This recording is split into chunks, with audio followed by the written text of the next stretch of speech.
വളരെ ബുദ്ധിശാലികളും അതേസമയം അപകടകാരികളുമായ സമുദ്രജീവികളാണ് കൊലയാളി തിമിംഗലങ്ങൾ എന്നറിയപ്പെടുന്ന ഓർക്കകൾ.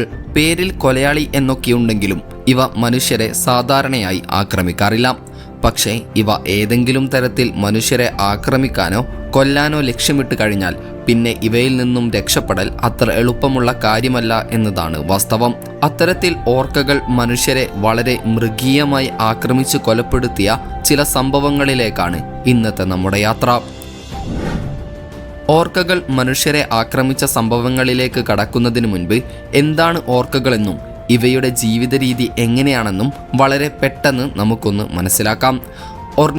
ഓർക്ക എന്നാണ് ഇവയുടെ യഥാർത്ഥ പേര്.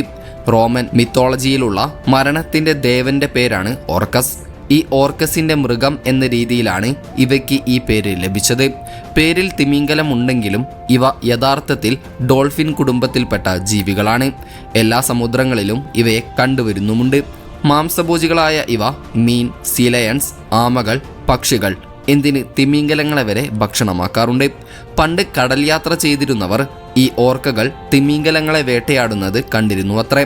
അങ്ങനെ അവർ ഓർക്കകളെ വെയിൽ കില്ലേഴ്സ് എന്ന് വിളിക്കുകയും കാലക്രമേണ അത് തലതിരിഞ്ഞ് കില്ലർ വെയിൽസ് അഥവാ കൊലയാളി തിമിംഗലങ്ങൾ എന്നാവുകയുമായിരുന്നു. ഈ ഓർക്കകൾ കൂട്ടമായാണ് ജീവിക്കാറുള്ളതും ഇരകളെ വേട്ടയാടി ഭക്ഷണമാക്കാറുള്ളതും. കറുപ്പും വെളുപ്പും ഇടകലർന്ന വളരെ മനോഹരമായിട്ടുള്ള ജീവികളാണ് ഓർക്കകൾ. ഡോൾഫിൻ കുടുംബത്തിലായതിനാൽ തന്നെ വളരെ ബുദ്ധിശാലികളും തന്ത്രശാലികളുമായ ജീവികൾ കൂടെയാണ് ഇവ. അതായത് ഇവ ഓരോ തവണ വേട്ടയാടുന്നതും വളരെ കൃത്യമായ പ്ലാനിങ്ങോടെയും സ്ട്രാറ്റജിയോടെയും കൂടെയാണ്. കൂടാതെ ഓർക്കകൾ വേട്ടയാടുന്ന ഇര ഏതാണെന്നും അവയുടെ വലിപ്പമൊക്കെ കണക്കിലെടുത്ത് വ്യത്യസ്തമായ പ്ലാനുകളിലാണ് ഇവ ഇരയെ കൂട്ടമായി ആക്രമിക്കാറുള്ളത്. അതിനു പുറമെ ശബ്ദതരംഗങ്ങൾ പുറപ്പെടുവിച്ച് അത് തിരിച്ചു വരുന്ന സമയവും സ്ഥലവും മനസ്സിലാക്കി ഇര എവിടെയാണെന്ന് തിരിച്ചറിയാനുള്ള കഴിവും ഓർക്കകൾക്കുണ്ട്. ഇനി നമുക്ക് ഓർക്കകളുടെ ആക്രമണം കാരണം ജീവൻ നഷ്ടപ്പെട്ടിട്ടുള്ളവരുടെ ചില ദൗർഭാഗ്യകരമായ സംഭവങ്ങൾ പരിശോധിക്കാം. കാനഡയിലെ ബ്രിട്ടീഷ് കൊളംബിയയിലുള്ള സീലാൻഡ് ഓഫ് ദി പസഫിക് എന്ന മറൈൻ പാർക്കിൽ 1991 ഫെബ്രുവരി 20 ഈ ദുരന്തം നടക്കുന്നത്. മറൈൻ ബയോളജി വിദ്യാർത്ഥിനിയും ട്രെയിനറുമായിരുന്ന 20 വയസ്സുള്ള കെൽറ്റി ബൈൻ എന്ന ചെറുപ്പക്കാരി ഓർക്കകളുള്ള പൂളിന്റെ വക്കിലൂടെ നടക്കുമ്പോൾ കാൽ വഴുതി ഓർക്കകളുടെ ടാങ്കിലേക്ക് വീഴുകയായിരുന്നു. അവിടെ ഉണ്ടായിരുന്നത് ടിലിക്കും, ഹൈഡ 2, നൂത്ക 4 എന്നീ 3 ഓർക്കകളായിരുന്നു.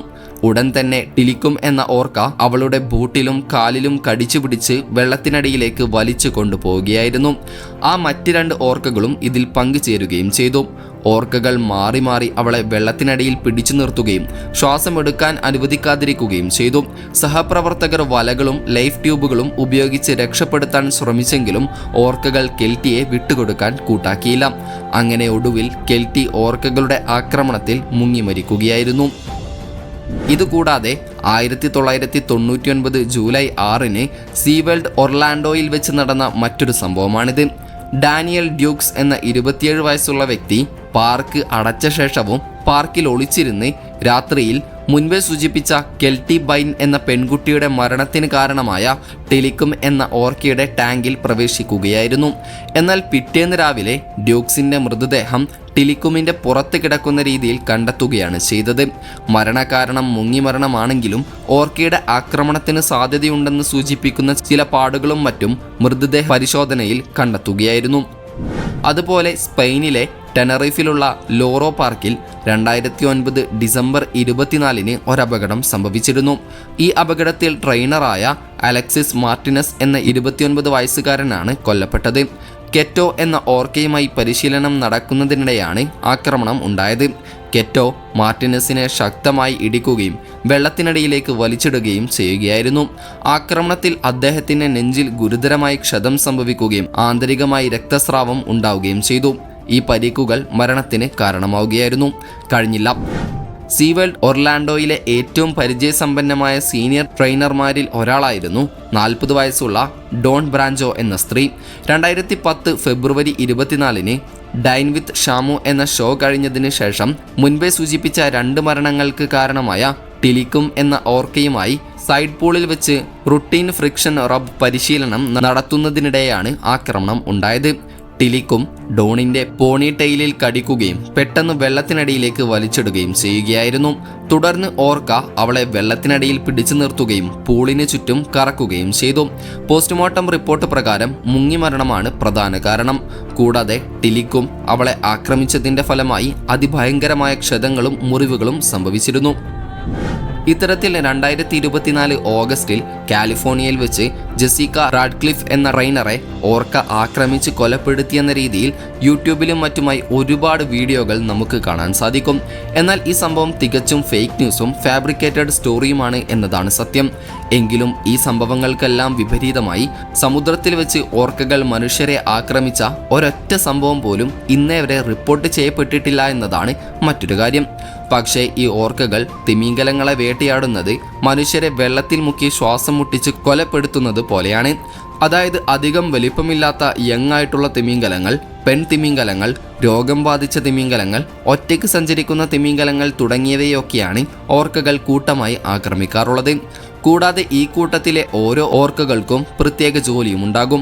അതായത് ചില ഓർക്കകൾ തിമിംഗലത്തെ ചേസ് ചെയ്യുകയായിരിക്കും, ചിലത് തിമിംഗലത്തെ ആക്രമിക്കുകയും ചിലത് തിമിംഗലത്തിൻ്റെ വഴി തടസ്സപ്പെടുത്തി ശ്വാസമെടുക്കാൻ കഴിയാത്ത രീതിയിൽ വെള്ളത്തിനുള്ളിൽ തന്നെ ട്രാപ്പാക്കുകയും ചെയ്യും. തിമിംഗലങ്ങൾക്ക് ഒരുപാട് സമയം വെള്ളത്തിനടിയിൽ നിൽക്കാൻ സാധിക്കില്ലെന്ന് നമുക്കറിയാം. അതിനാൽ തന്നെ തിമിംഗലങ്ങൾക്ക് പുറത്തേക്ക് വന്ന് അവയുടെ ബ്ലോ ഹോളിലൂടെ ശ്വാസം എടുക്കുകയും ചെയ്യണം. ഈ കാര്യം ഓർക്കകൾക്ക് നന്നായി അറിയാം. അതിനാൽ തന്നെ ഓർക്കകൾ തിമിംഗലങ്ങളുടെ ബ്ലോ ഹോൾ ബ്ലോക്ക് ചെയ്യുകയോ അല്ലെങ്കിൽ ശ്വസിക്കാൻ വിടാതെ മുകളിൽ നിന്ന് തടഞ്ഞു നിർത്തുകയോ ചെയ്യും. ഒടുവിൽ ശ്വാസമെടുക്കാൻ കഴിയാതെ തളരുന്ന തിമിംഗലങ്ങളെ ഇവ വളരെ സിമ്പിളായി ആക്രമിച്ച് ഭക്ഷണമാക്കുകയും ചെയ്യും. ആക്രമിച്ച് കൊലപ്പെടുത്തിയെന്ന് കരുതി ഓർക്കകൾ തിമിംഗലത്തെ മുഴുവനായും ഭക്ഷണമാക്കുമെന്ന് നമ്മൾ കരുതരുത്. പകരം ചില സമയങ്ങളിൽ ഓർക്കകൾ അത്രയും വലിയ തിമിംഗലത്തിൻ്റെ നാവ് മാത്രമാണ് ഭക്ഷണമാക്കാറുള്ളത്. ബാക്കി ശരീരഭാഗമൊക്കെ ഉപേക്ഷിക്കുകയും ചെയ്യും. ചില സമയങ്ങളിൽ സ്രാവുകളെ വേട്ടയാടുന്ന ഓർക്കകൾ സ്രാവിൻ്റെ ലിവർ മാത്രമാണ് ഭക്ഷണമാക്കാറുള്ളത്. കാരണം സ്രാവിൻ്റെ ലിവറിലാണ് ഏറ്റവും കൂടുതൽ എനർജിയും വൈറ്റമിൻസും അടങ്ങിയിട്ടുള്ളത്. ഓർക്കകൾ ചെറിയ മത്സ്യങ്ങളെയാണ് വേട്ടയാടുന്നതെങ്കിൽ ആദ്യം മീനുകളുടെ വലിയ കൂട്ടത്തിന് ചുറ്റും വലം വയ്ക്കും. ഇങ്ങനെ സംഭവിച്ചു കഴിഞ്ഞാൽ ഈ മീനുകൾക്ക് ഈ കൂട്ടത്തിൽ നിന്ന് രക്ഷപ്പെടാൻ മറ്റു മാർഗങ്ങൾ ഒന്നുമുണ്ടാകില്ല. അതിനാൽ തന്നെ അവ വലിയ ബോൾ രൂപത്തിലോട്ട് ട്രാൻസ്ഫോം ആകും. സത്യത്തിൽ ഇത് മീനുകളുടെ ഒരു ഡിഫൻസ് മെക്കാനിസമാണ്.